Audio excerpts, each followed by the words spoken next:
jo en langsom trav, men prøv lige at få kroppen med.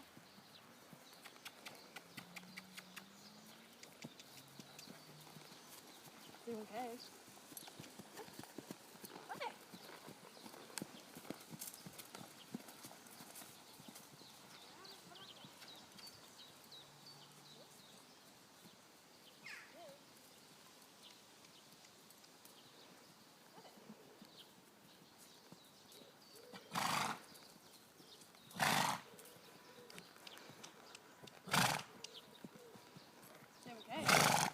Jeg kan se det. Brokker hun så også? Nu brokker hun så også.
Fordi hun oplevede, at hun kunne komme ned et skridt der før.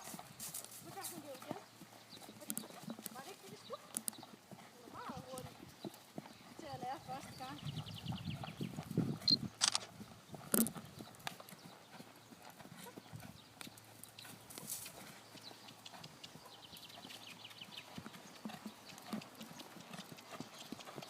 Super! Det var der et eller andet.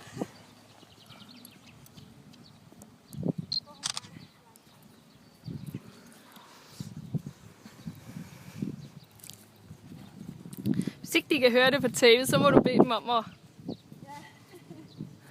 Eller fortælle det igen. Ja, det gør jeg nok. Der var en eller anden mængde nok, var der ikke? Og der var lige lidt kort med en galop, men du må prøve igen.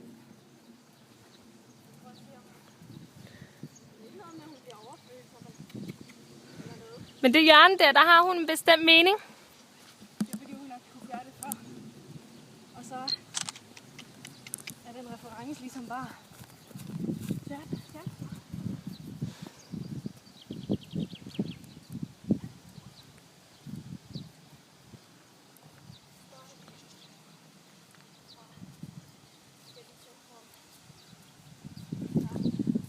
Der, væk Jeg fra. skal bare lige have et overblik, hvor jeg vil starte en galop. Det vil jeg nok sådan cirka her.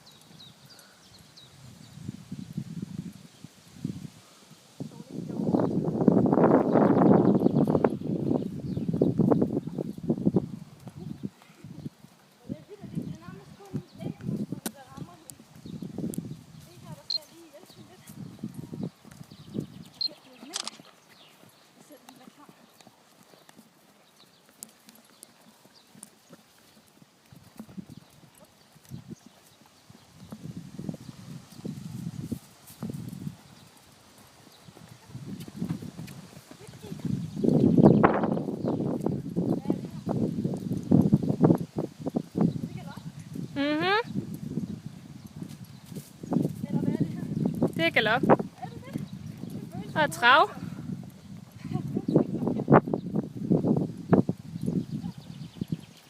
Så prøv at sætte hende i det igen, hvis der.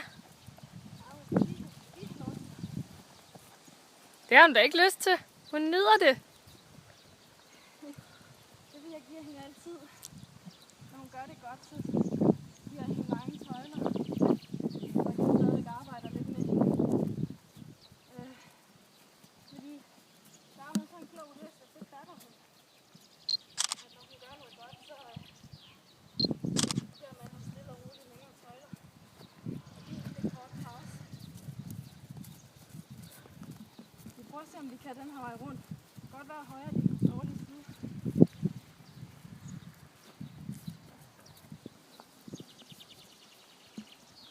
Hvordan skummer hun? Hun skummer en del. Ja, det er godt. Så længe det kun lige er omkring... Det er kun omkring mugen. Ja, det er godt. Det betyder, hun arbejder rigtigt. Godt, godt skal det.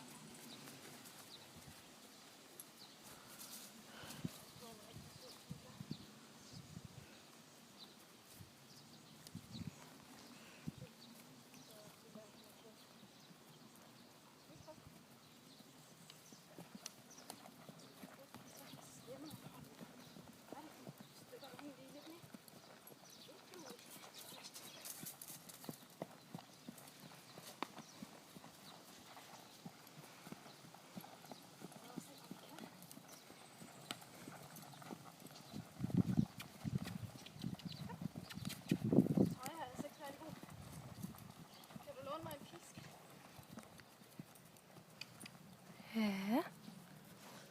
Lige motivere hende lidt.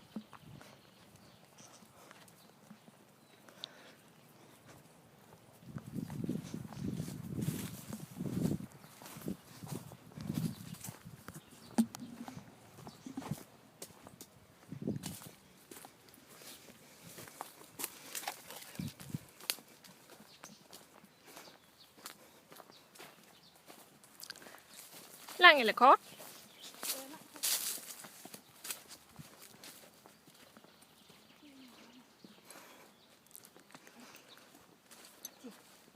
Prøv at blive stående. Det var den her vej rundt, vi har... Nej. Den anden vej vi rundt. har svært ved.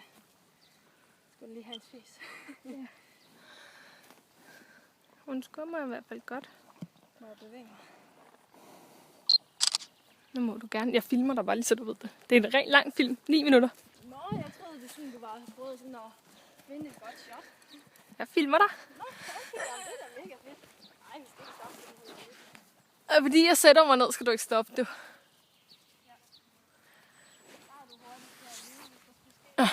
Jamen, jeg kan heller ikke dreje mig, når jeg sidder ned.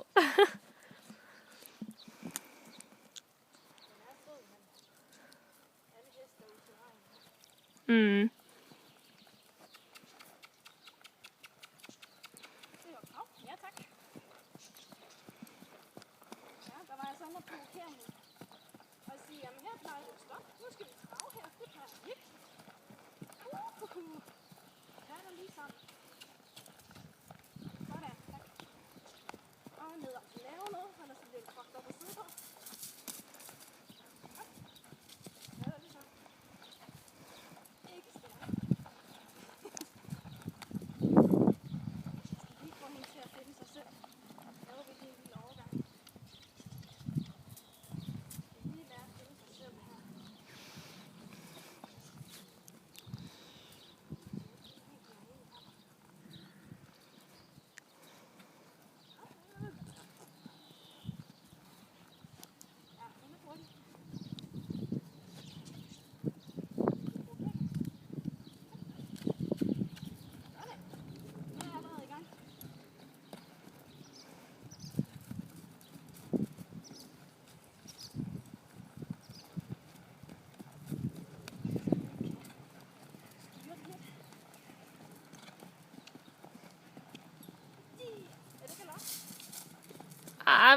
tæt på. Du kan ikke helt mærke noget.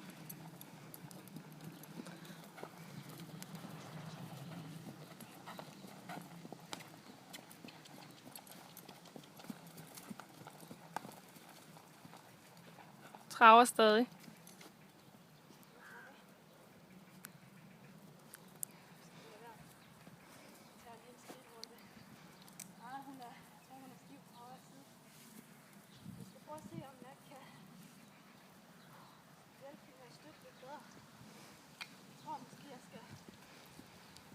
Længere heroppe af. Jeg prøver at stille vand. Og så sætte mig ned lidt tidligere. Ej. Nu skal jeg ikke læse mine tanker. Der var Stille lige lidt for hurtigt, da hun gerne ville aflæse hendes tanker og gå i gang.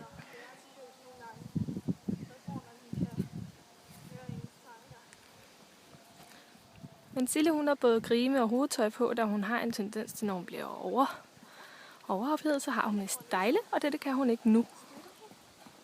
Hun går i gang med at sætte anspringe galop nu. Og hun fortsætter med at prøve at anspringe galop.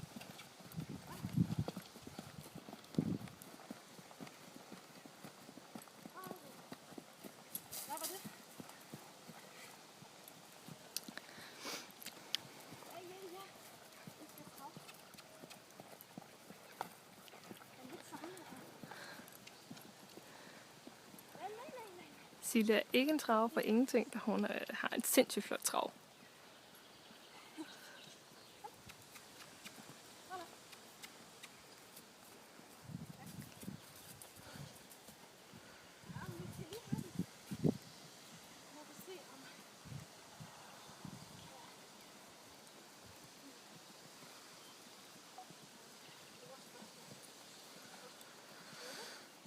Hvis man følger Stille nu, så prøver hun.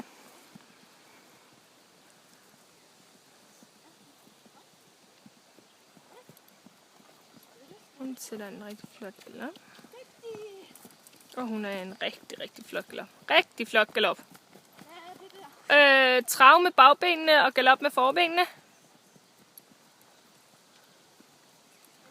Og det her, det er ikke acceptabelt.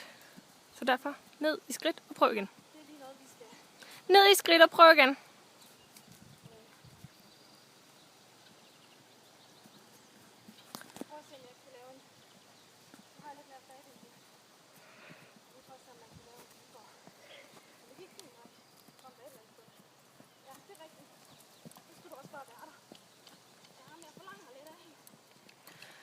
Da når hun forlanger lidt af hende, så har hun det med at lave lidt hoppeflip.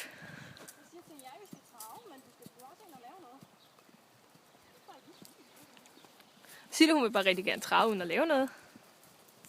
Det arbejder Leila rigtig meget på.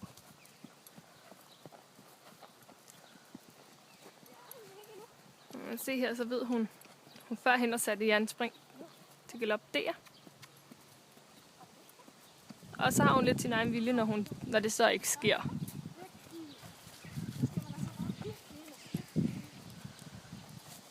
Nu går ind og støtter hende rigtig, rigtig godt. Hun har ikke rigtig særlig meget lyst til at stille sig, siger Leila. Så de prøver igen.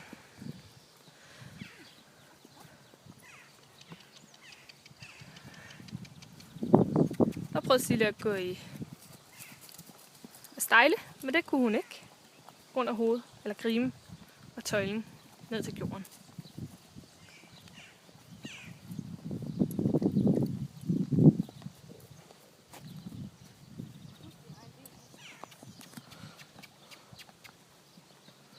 Igen bliver hun provokeret lidt. Men det er vel det går ud på.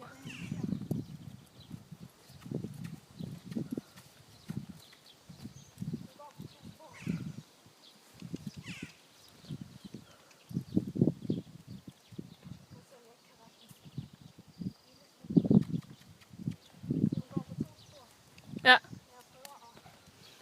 Hun prøver at rette hende ind lige nu. Sådan, nu har hun røven med sig. Jamen, der har hun røven med sig.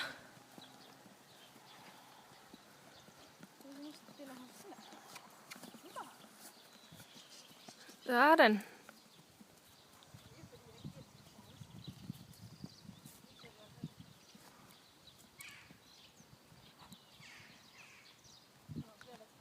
Ja. Hun fumler lidt med sine ben lige nu. Hun er lidt træt. Du må prøve igen. Det er. Hun prøver at starte et andet sted nu. Så Sille hun ikke bare siger, jamen det har du gjort før. Så.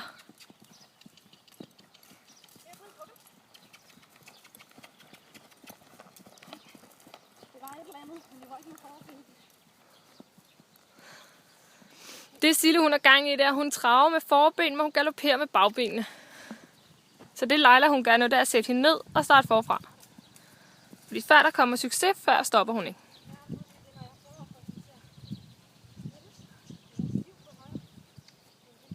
Det hun mener, det er, at hun er stiv på højre side. Ja.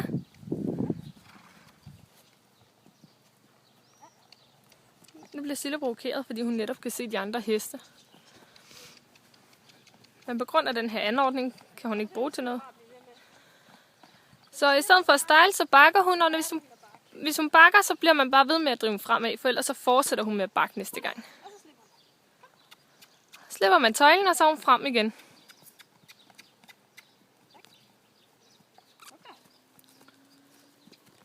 Og det er simpelthen så essentielt.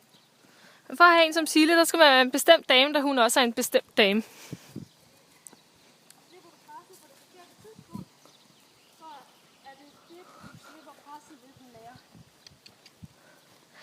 Ja, hvis I ikke hørte det, så det Leila hun siger, det er, at hvis man slipper presset på det forkerte tidspunkt, så er det, når man slipper presset, at hun lærer, at det er det, hun skal gøre. Og hun lærer ved, at pres bliver sluppet. Men det synes som om, de prøver igen.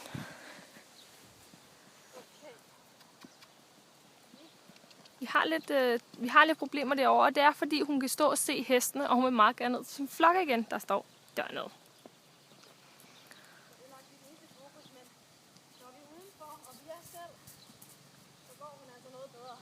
Men det er kun fordi hun har sin flok, hun kan se, hun gerne vil over til dem, fordi på ture, der er hun helt anderledes. Der er hun fremaddrivende.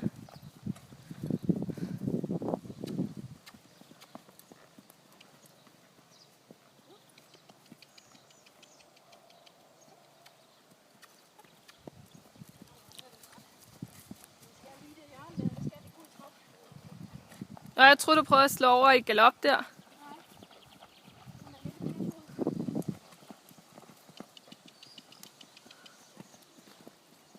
Går hun i galop. Så prøver Men det gør vi nu. Det var da fantastisk. Og nu der slår vi. Ja, hun traver med forbenene. Eller traver i hvert fald med noget af det. For meget fart til for lidt ben. For meget fart til for lidt ben. Du har en hestebremse siddende på dig. Nej, det var fordi, at... Du har en hestebremse siddende på dig.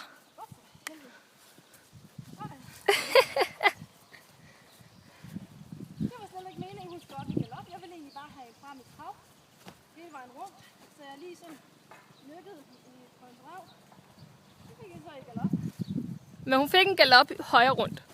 Ja, det var da altid noget. Det var ikke det, jeg skulle, men okay. Nu slutter vi timen, det er fint. Jenny her, Leila der, Sille der. Vi siger tak for i dag. Hej!